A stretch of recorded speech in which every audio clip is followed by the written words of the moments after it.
Telugu Desam party జాతీయ ప్రధాన కార్యదర్శి నారా లోకేష్ బాబు గారు రాష్ట్ర వ్యాప్తంగా కూడా చేపట్టినటువంటి శంకారావం కార్యక్రమం ఉమ్మడి అనంతపురం జిల్లాలో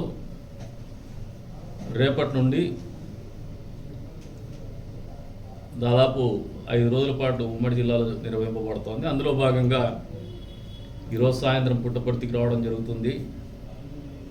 అక్కడ నుంచి హిందూపూర్ పోవడం, రేపటి రోజున 3 నియోజకవర్గాల్లో హిందూపూరు, మడకశిర, పెనుగొండ నియోజకవర్గాలను పూర్తి చేసుకొని 8వ తారీఖు ఉదయం పుట్టపర్తి నియోజకవర్గము శంకారావం కార్యక్రమం పూర్తయిన తర్వాత 11:30 గంటలకు బయలుదేరి కదిరికి 12 కల్లా చేరుకోవడం జరుగుతుంది. అక్కడ నుంచి ఏదైతే శంకారావం సభాస్థలి పీవీఆర్ కన్వెన్షన్ హాల్ ఎదురుగా లొకేషన్ మీకు షేర్ చేస్తాము. పీవీఆర్ కన్వెన్షన్ హాల్ ఎదురుగా సభాస్థలి నిర్ణయించడం జరిగింది. అక్కడ శంకారావం సభ నిర్వహించడం జరుగుతుంది.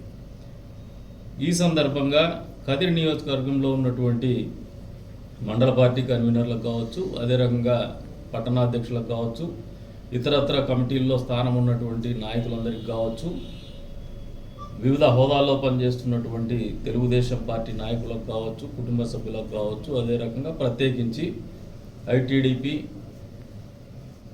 కబ్ మెంబర్స్, కబ్ అంటే క్లస్టర్ యూనిట్ బూత్, ఈ 3 స్థానంలో ఉన్నటువంటి ప్రతి ఒక్క సభ్యుడు కూడా విధిగా హాజరయ్యే విధంగా పట్టణాధ్యక్షుడు కావచ్చు, మండల పార్టీ కన్వీనర్లు కావచ్చు, మండల పార్టీ జనరల్ సెక్రటరీలు కావచ్చు, నాయకులు కావచ్చు, పట్టణ జనరల్ సెక్రటరీ కావచ్చు, అదే రకంగా నాయకులు కావచ్చు, చొరవ తీసుకొని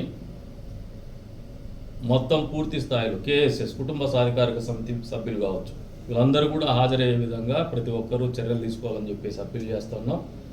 ఇది ఎన్నికల ముందు నిర్వహించుకునేటువంటి సభ. ఇది మనందరికీ ఎన్నికలు నిర్వహించుకునే క్రమంలో అందరి మధ్యన ఒక అవగాహన, పార్టీ ఏ దిశగా ఆలోచన చేస్తుంది, ఏ రకంగా ఎన్నికలకు సమాయత్తం కావాలా, ఎదుర్కోవాలనే ఆలోచన రూపకల్పనకి తుది మెరుగులు దిద్దుకునేటువంటి క్రమంలో భాగంగానే జాతీయ ప్రధాన కార్యదర్శి కూడా అందరితో ఇంటరాక్ట్ కావడం జరుగుతుంది. కాబట్టి తప్పనిసరిగా దీన్ని విధిగా నిర్వహించుకొని పూర్తి స్థాయిలో విజయవంతం చేయాలని చెప్పేసి వీళ్ళందరికీ కూడా మండల పార్టీ నాయకులకు, మండల జనరల్ సెక్రటరీలకి, అదే రకంగా క్లస్టర్ ఇన్ఛార్జీలకి, యూనిట్ ఇన్ఛార్జీలకి, బూత్ కమిటీ మెంబర్లకి, బూత్ కన్వీనర్లకు, అంతే స్థాయిలో కేఎస్ఎస్ సభ్యులకి అందరికి కూడా అప్పీల్ చేస్తున్నాం, విన్నవించుకుంటున్నాం, విజ్ఞప్తి చేస్తున్నాం. ఖచ్చితంగా మనం అందరం కూడా ఈ కార్యక్రమాన్ని విజయవంతం చేయమని చెప్పేసి కోరుతా ఉన్నాం.